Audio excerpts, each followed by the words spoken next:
ఈయన అలాంటి బ్రాహ్మణుడు దొరికితే ఇంత చెయ్యొచ్చో చక్కగా యాగాలని వెళ్ళిపోయాడు కైలాసానికి.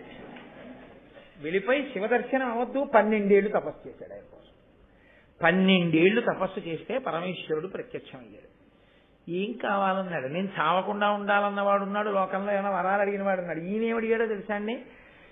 స్వామి ఎవరినన్నా యజ్ఞం చేయించమని అడిగితే బ్రాహ్మణులు నీకు మేము చేయించమని వెళ్ళిపోతున్నారు, నా మీద కోపం కాదు, నేను అన్ని సంవత్సరాలు చేస్తాను బాబు, మీకు మేము చేయలేమండి అని వెళ్ళిపోతున్నారు, 100 సంవత్సరాల ప్రయాగం ఒకటి చేసుకుందాం అనుకుంటున్నాను, నాకు నచ్చితే ఇంకా దాన్ని పెంచుతాను కూడా, కాబట్టి ఇతర బ్రాహ్మణులు కూర్చోలేమంటున్నారు, మీరు వచ్చి అగ్నికంలో కూర్చుందరు, మీరు వచ్చి కూర్చుని పీటల మీద నాకు చేయించి పెట్టండి అన్నాడు.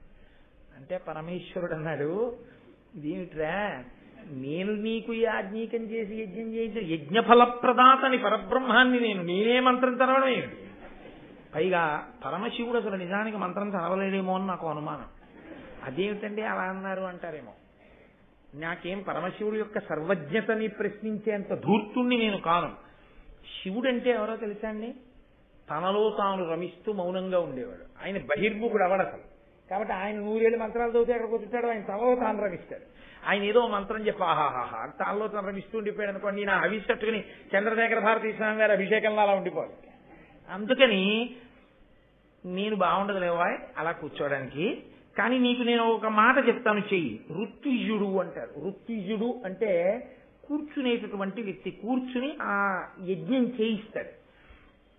నువ్వు 12 సంవత్సరములు అగ్నిని ఆరాధించు, నీకు దొరుకుతాడు అంటే ఆయన మళ్ళీ పాపం కూర్చుని ఆరాధన చేశాడు. చేస్తే పరమశివుడు ప్రసన్నుడై దుర్వాసో మహర్షిని పిలిచాడు. దూర్వాసుడు అంటుంటారు, దూర్వాసుడు కాదు, దుర్వాసో మహర్షి.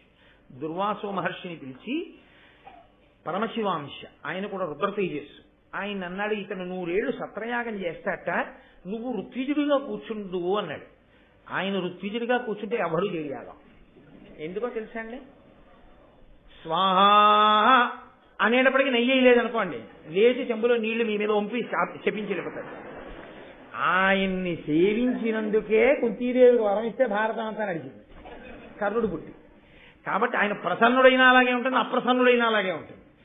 కానీ ఈయనకి ఎంత శ్రద్ధో తెలుసా అండి, ఎంత సంతోషమో అసలు అలా కూర్చోడం అంటే.